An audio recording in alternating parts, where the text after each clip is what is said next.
তুমি মিয়া সাংঘাতিক খারাপ ছেলে, তোমাকে আমি বলতেছি তুমি যদি তুমি এসে সামনে বসতো কেন, তুমি এক সাইডে বসতো তুমি, আমি কিন্তু এ ব্যাপারে মানে খুবই খারাপ মানুষ, যদি মনোযোগ দিয়ে শুনতে পারো বসো, আর তুমি উঠে চলে যাও, আমার শ্রোতার কোনো অভাব নেই, খুব বুঝলি। এখনো তুমি বাদাম খাইতেছো বসে বসে, খুব বেয়াদব ছেলেটা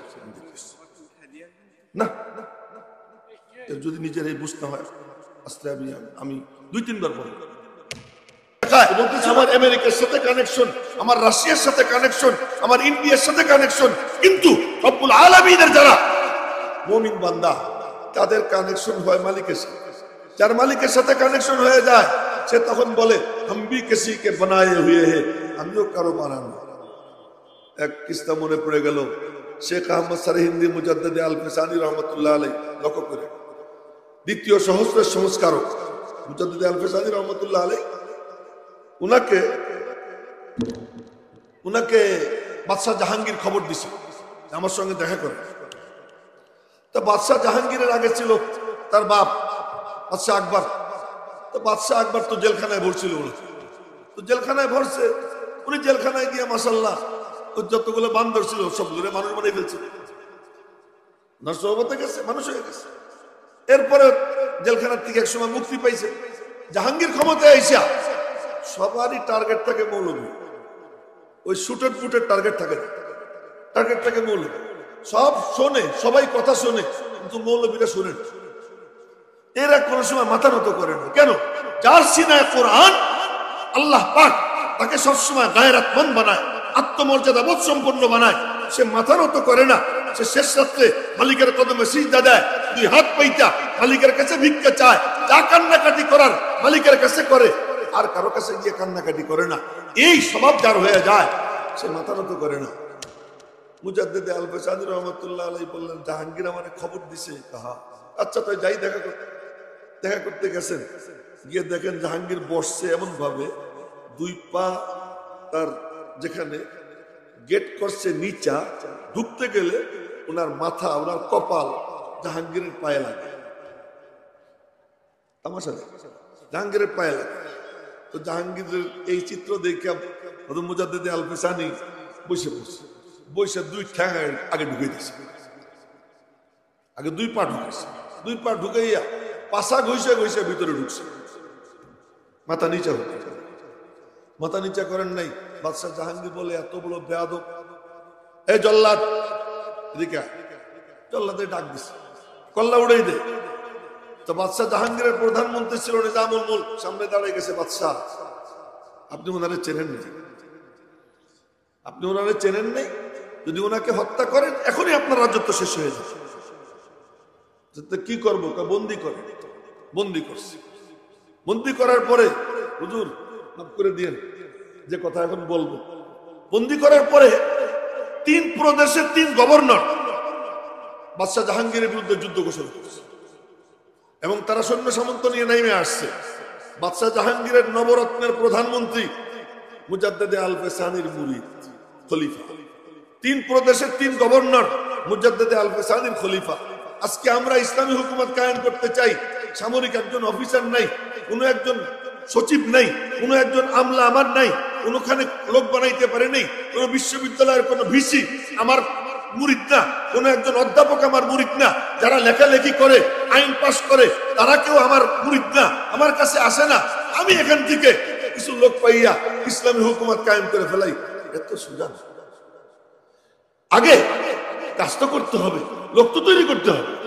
3 প্রদেশের 3 গভর্নর তারা মাঠে নামছে, মাঠে নাইমা জাহাঙ্গীরের বিরুদ্ধে যুদ্ধ কইরা, জাহাঙ্গীরকে প্রস্ত কইরা জাহাঙ্গীরকে গ্রেপ্তার করছে, গ্রেপ্তার করে বন্দি কইরা মুজাদ্দিদ আল-ফিসানির কাছে চিঠি লিখছে, হযরত আমরা জাহাঙ্গীরকে গ্রেপ্তার করছি।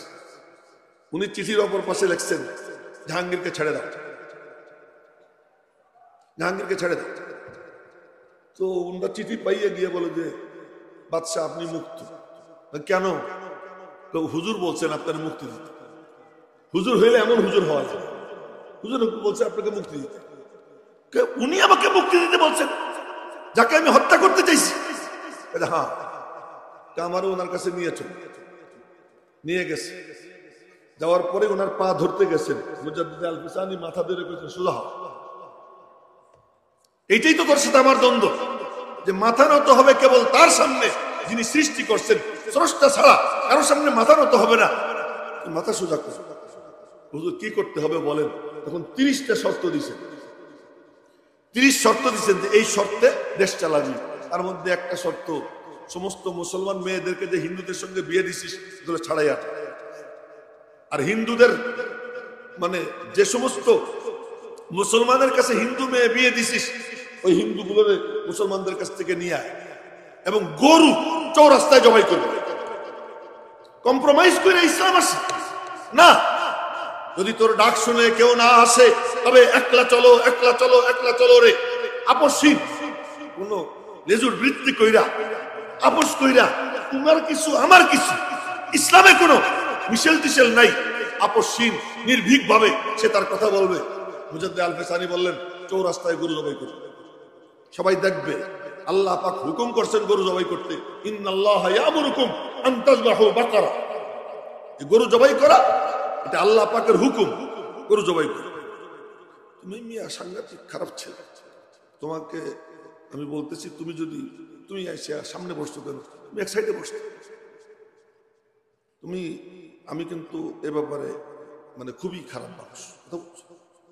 যদি মনোযোগ দিয়ে শুনতে পারো বসো, আর তুমি উঠে চলে যাও। আমার শ্রোতার কোনো অভাব নেই। এখনো তুমি বাদাম খাইতেছো বসে বসে। খুব বেয়াদব ছেলেটা না।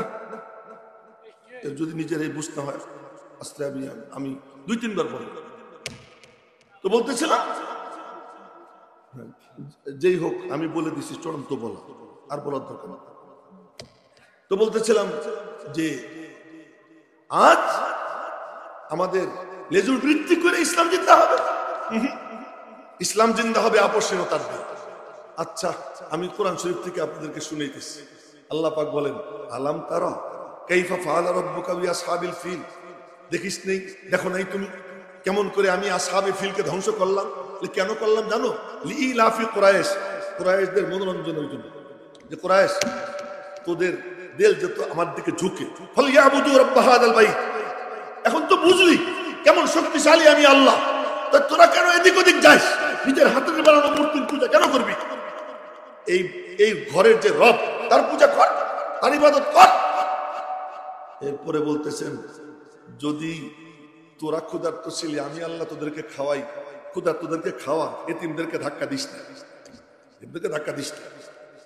আর যদি তা না পারিস, শিখতে হয় তো তরিকা শিখায় আমার দোস্ত মুহাম্মদুর রাসূলুল্লাহর কাছে সাল্লাল্লাহু আলাইহি ওয়াসাল্লাম, ইন্না আতাইনাকাল কাউসার। এরপরে বলেন নবীজিরে, দোস্ত শোনো, তোমার কাম কি তুমি বলে দাও, লাকুম দীনুকুম ওয়ালিয়া দীন। তোদের মাবুদ আমার মাবুদ এক না, তোদের রব আমার রব এক না।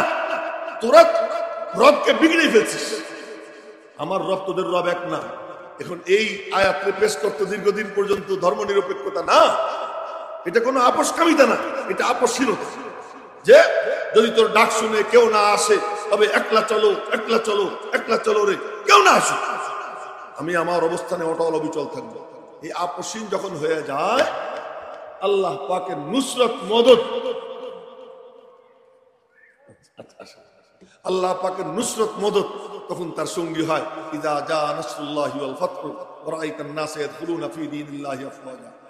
আজও দেখতেছি, খুব দুঃখের সাথে বলতে হয়, যে এর সাথে ওর সাথে আপোষ কইরা ইসলাম জিন্দা করে।